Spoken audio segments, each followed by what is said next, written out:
bringing the people behind our food to life. Today we are going to do Oysters Rockefeller. The first step to Oysters Rockefeller is to properly shuck an oyster. To do so, you'll have a towel, an oyster knife, and the oyster.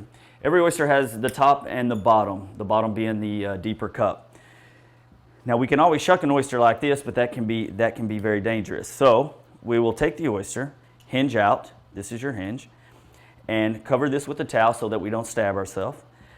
Place the oyster knife into the hinge, give it a nice turn. Once you hear it pop, you'll take the oyster knife and clear the adductor muscle from the top. Turn this oyster around and go from the bottom, clearing that adductor muscle there as well. Again, hinge,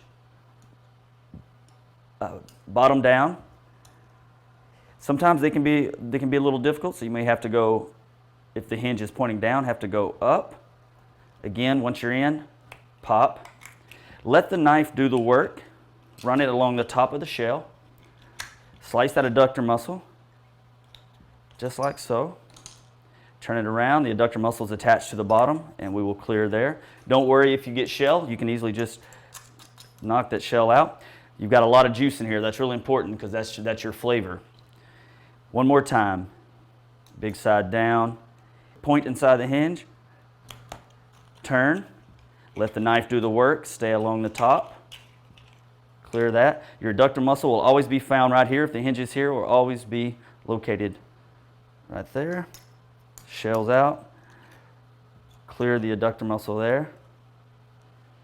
Place them on rock salt so that they don't fall over and you can keep all that wonderful juice inside, and that's how you properly shuck an oyster.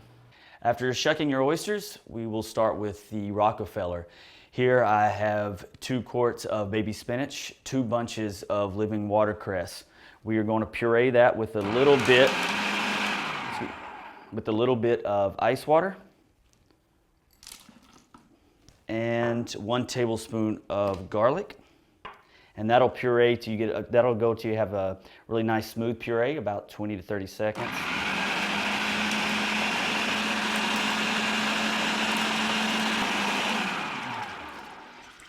Next, I will add in 1 cup of onions to saute in 1 cup of butter.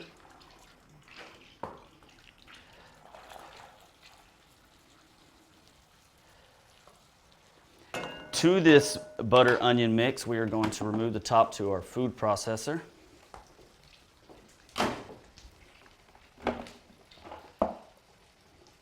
And to that, we will remove anything that did not get processed.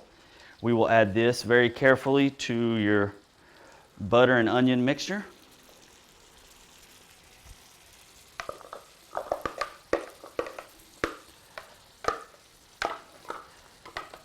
Being very careful, there is water in here, and that can splatter.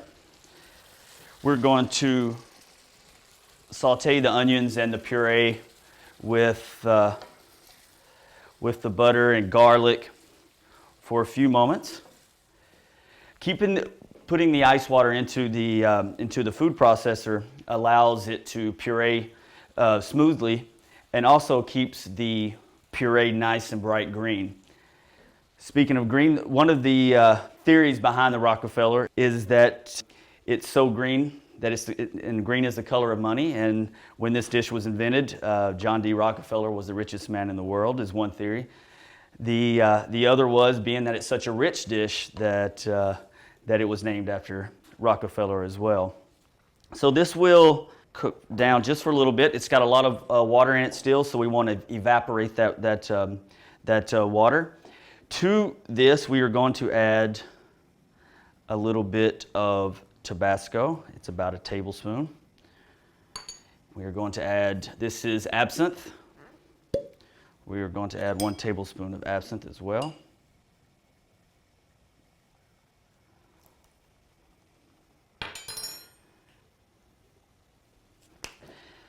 Also, we are going to add breadcrumbs to this. The breadcrumbs is going to allow the puree to set up.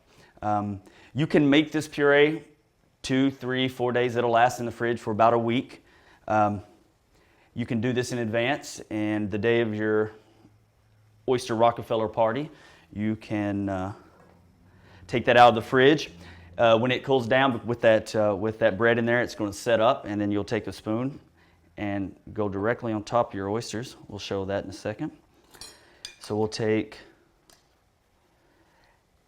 this is a 1/4 cup, so we'll take a 1/2 cup of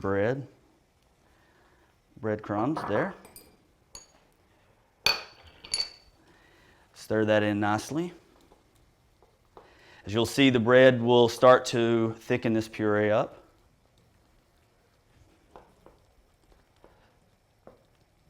It will clump, so you can use a whisk or a spoon. This stuff will start to get nice and bubbly and very hot.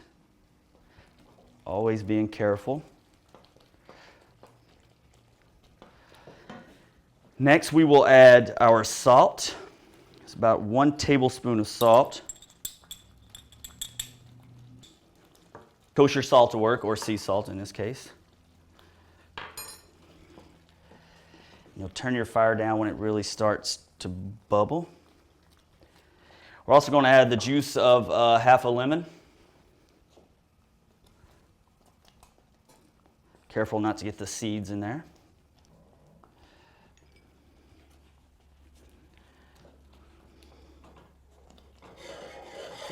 As you can see there, it's getting nice and bubbly and thick. Important step into any cooking is to always taste. And that's very good, if I do say so myself. So here we have our 3 petites oysters, and with the oysters, you can shuck these in advance. I've got some rock salt here that will help to keep the oyster from turning over. But you can shuck these in advance, a couple hours in advance before your guests come over, and just set this in the refrigerator. So as you can see, we've got a very nice thick puree here, like so. We'll take a spoonful of the puree to go in each of these, and we'll just ladle that right over there.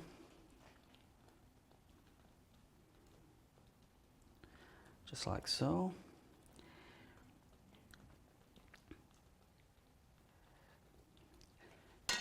Now with this cold, if you do this in advance, then you can heat your oysters up so the oysters are nice and hot. Then put your puree on, and then those will go into the oven for approximately 3 to 4 minutes until your Rockefeller are nice and hot.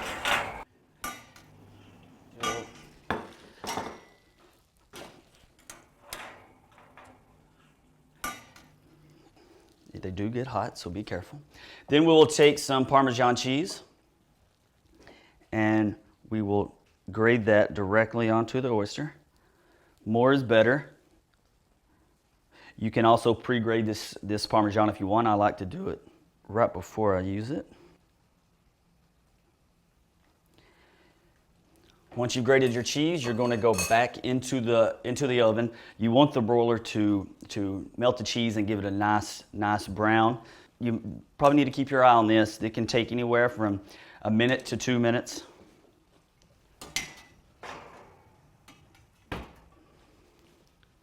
After about 1 minute or 2, we'll check our Oysters Rockefeller under our broiler.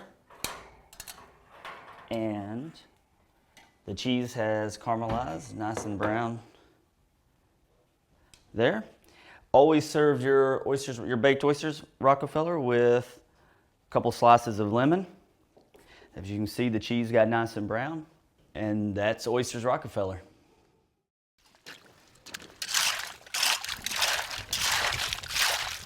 At that time, there was no laws. They had no way to regulate. We realized after the pulp mills that water quality was really important to us.